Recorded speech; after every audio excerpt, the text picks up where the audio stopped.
In this video, we'll talk about a few more ideas related to inequalities. First of all, suppose that more than one inequality is given in a problem. What are we allowed to do with two separate inequalities? So, combining inequalities. If we have two equations, first of all, a equals b and b equals c, we can certainly combine them to get a equals c. Technically, that's called the transitive property of equality. Much in the same way, if we know that r is less than s and s is less than t, we can deduce that r is less than s is less than t, and therefore r is less than t. So that is also a transitive property. Notice that in order for the combination to work, the common term s has to be greater than one term and less than the other term, and that's very, very important. If the same term is greater than both other terms or less than both other terms, we cannot draw any conclusion. If c is less than f and d is also less than f, we know that c and d are both less than f, but we don't know how they compare to each other.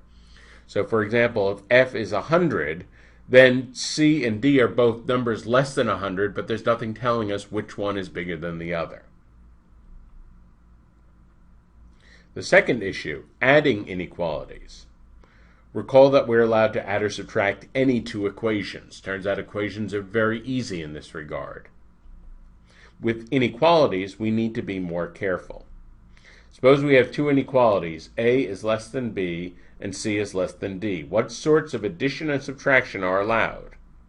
First of all, we can add inequalities with the same direction. In other words, with the inequality pointing in the same direction. So if a is greater than b and c is greater than d, then we can just add them together. A plus c has to be greater than b plus d. And that sort of makes sense, that if we add the two big things, it's going to be greater than the sum of the two small things. For example, 5 is greater than 2 and 11 is greater than 8. Those are two true inequalities. We can add them when the directions are the same. So when we add, of course, we get another true statement, 16 is greater than 10. We do not necessarily get anything sensible if we add inequalities that do not have the same direction. So for example, these two inequalities, now we flip one around so they have opposite direction. Adding these, well, what happens, we get 13 on both sides, and in fact that's not an inequality at all, that's in fact an equation. And if we pick different initial values, we could produce a sum that would either be greater than, less than, or equal to. And so it means that there's no general rule. When you start adding inequalities where the sign is pointing in opposite directions, basically you get mathematical nonsense. There's no way to predict what you're going to get. So in this case, for subtracting inequalities, we cannot subtract inequalities with the same direction. So here are a bunch of inequalities. These are valid inequalities, all lined up, so the inequalities in the same direction. Notice that if we subtract, well, in different cases, we could get a less than sign, an equal sign, or a greater than sign. If we subtract inequalities with the same direction, we could get any of those signs. So again, it's pure mathematical nonsense. If you subtract two inequalities with the same direction, there's no way to predict what kind of relationship will result. But in this case, we can subtract inequalities that have opposite directions. So if a is greater than b and c is greater than d, we have nowhere to compare the size of a minus c to the size of b minus d. If we do big minus big and small minus small, well, it's hard to say how that's going to compare. But we can turn the latter around, make it d minus c, and then we can subtract. A minus d is greater than b minus c. So in other words, big minus small is always going to be greater than small minus big. So this works. Think about this statement. If a is greater than b and d is less than c, then a minus d is greater than b minus c. Let's do a numerical example. Suppose a equals 20, b equals 15, c equals 12, and d equals 10. Clearly, 20 is greater than 15. Clearly, 10 is less than 12. And when we subtract, we get 10 is greater than 3. So notice that the resultant inequality follows the direction of the initial inequality, the one from which we subtract. So that sets the tone.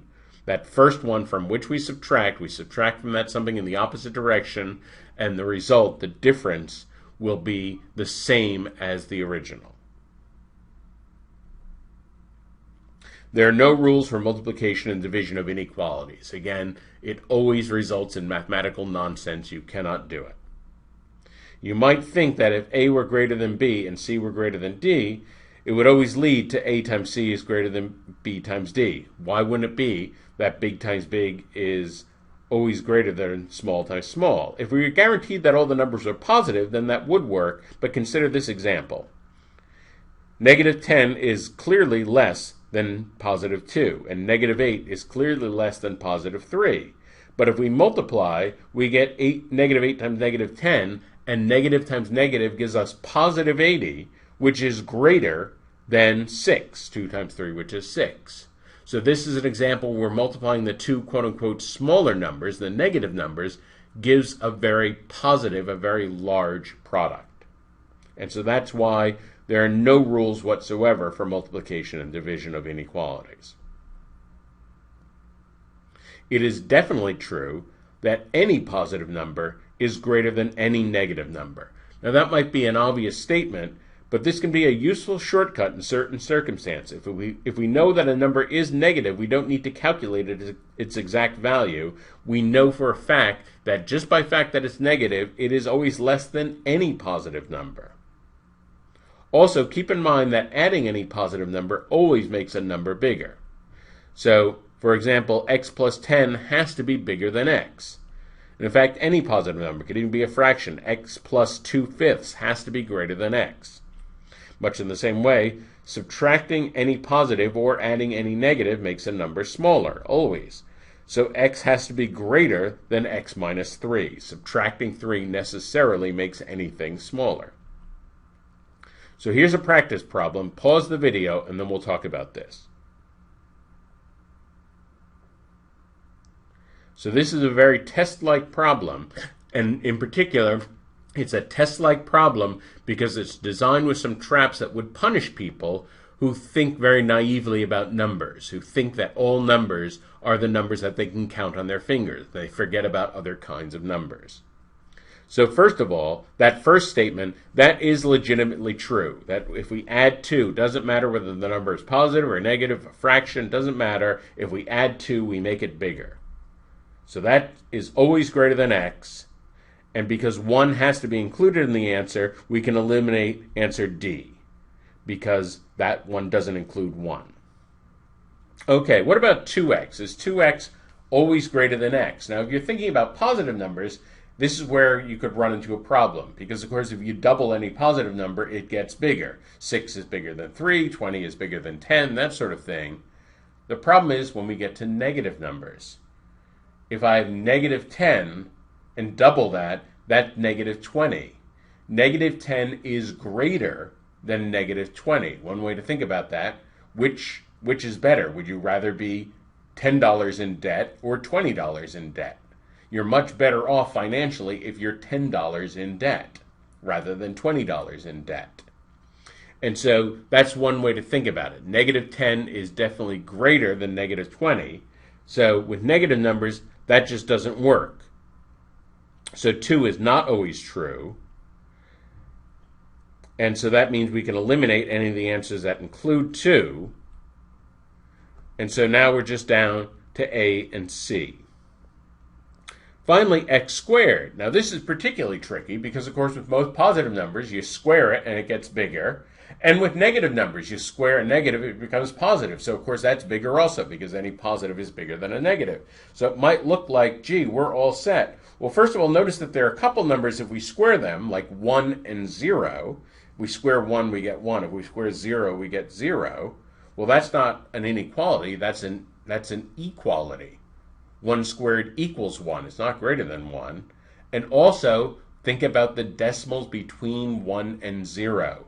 If we square 1/2, we get 1/4. And 1/4 is less than 1/2.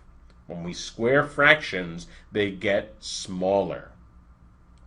And so that means that this final one is not always true, and so we can eliminate the other answers, and just by process of elimination, the only one that works is answer choice A.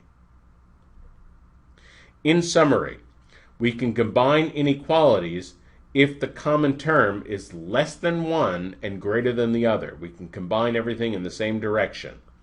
So A is less than B, B is less than C. We can combine that into A is less than B less than C, which tells us directly that A is less than C. We can add inequalities in the same direction. We can subtract inequalities in opposite directions. There's no general rule for multiplication or division of inequalities. Any positive number is greater than any negative number, and again, that is a very handy shortcut under many circumstances. And finally, adding a positive number makes a number greater. Subtracting a positive makes it less.